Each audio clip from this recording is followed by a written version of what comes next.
promised everyone you never come back. Uprising feelings in a tear. You struck me hard, felt like a stab in the back. Oh my darling, oh my.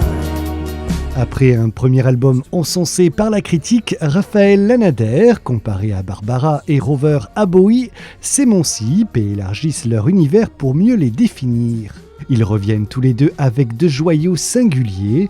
Nous avons eu l'occasion de les rencontrer dans les bureaux de leur label. Rover est une fois de plus parti en Bretagne, finaliser Let It Glow, mais cette fois-ci dans un studio d'enregistrement analogique atypique, un ancien internat.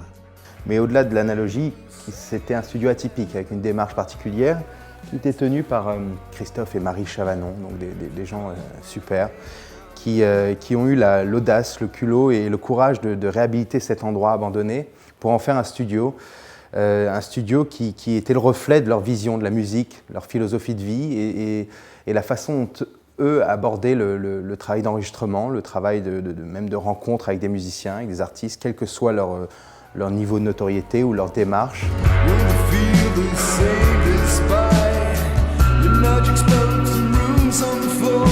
C'est amusant parce que c'est aujourd'hui connoté comme quelque chose de vintage. En fin de compte, je pense que l'analogique, c'est le futur, pour moi en tout cas. C'est comme ça que doit être la musique. Je suis absolument pas contre le numérique, au contraire, je trouve qu'il y a des choses qu'apporte le numérique qui ne peuvent pas être faites avec des appareils analogiques. Alors c'est une sonorité, c'est une manière de faire qui rappelle les années 70, car il n'y avait pas d'autre choix à l'époque. C'est pour moi, en tout cas pour la musique que je fais, exactement ce qui me permet de me mettre en condition de bien chanter, de bien jouer les instruments et puis d'accepter les erreurs qui en découlent.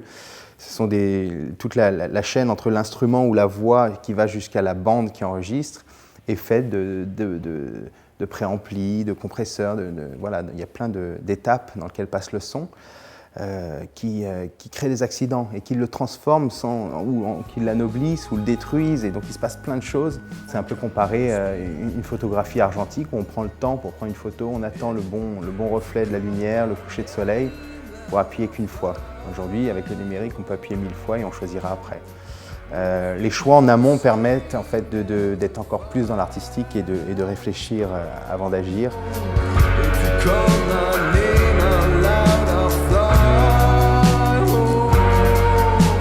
Remarqué en 2012 grâce à sa puissance vocale étonnante, aussi à l'aise dans les graves que les aigus, Rover a souhaité être moins démonstratif sur ce deuxième album.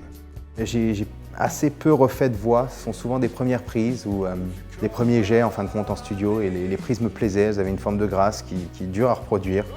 Et ça a donné cette ligne de chant. Et il est curieusement plus dur à chanter ce disque, enfin, techniquement par rapport au premier. Et je voulais pas que ça se sente, je voulais qu'il ait l'air plus facile et plus simple et peut-être moins dans la dextérité ou la démonstration du bon chanteur. Moi dans l'alcôve de ma berline, loin de toi, j'ai peur. Le besoin de solitude, Rover et Raphaël Lanader ont cela en commun.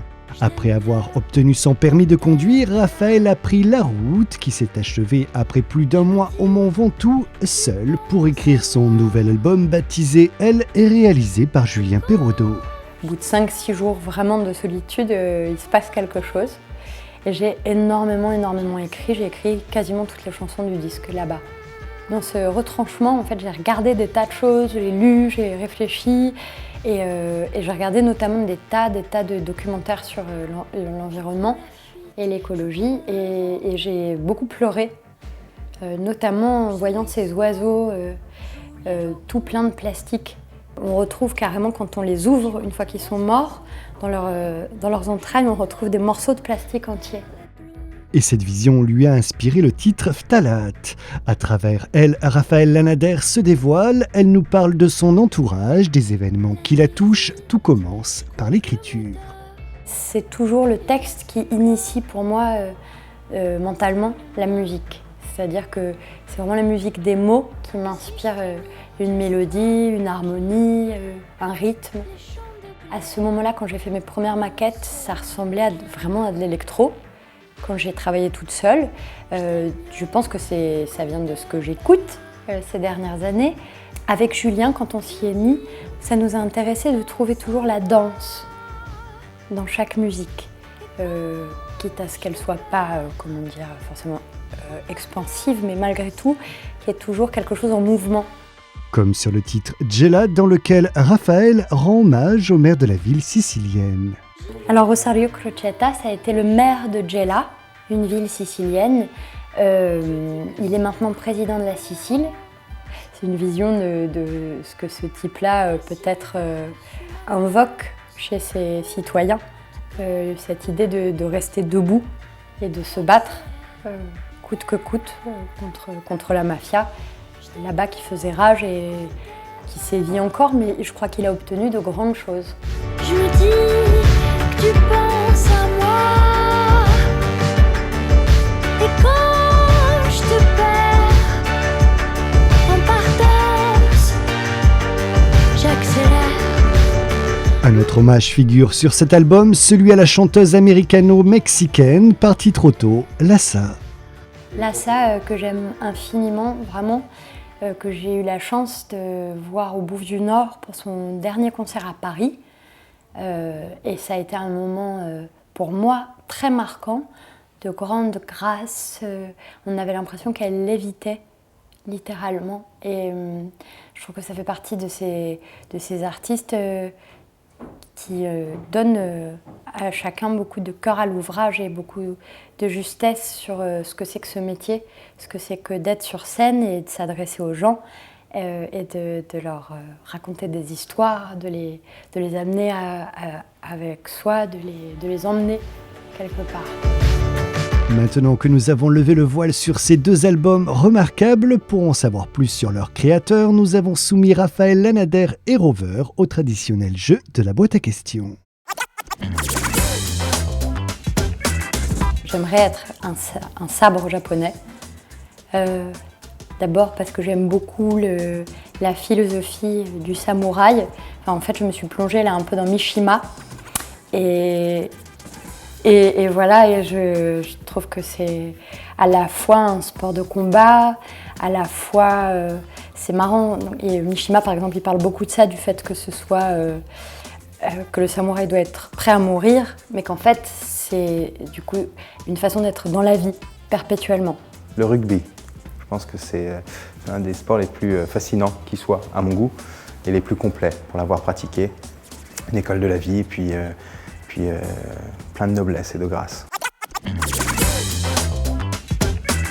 Je pense que je serais Raigneville-sur-Mer en Normandie, dans la Manche, parce que c'est un de mes endroits préférés du monde, tellement c'est beau, donc c'est assez simple. Je pense que la Bretagne, plus les années passent, plus c'est un lieu qui me nourrit et qui me surprend d'année en année, et donc j'ai la Bretagne dans sa globalité.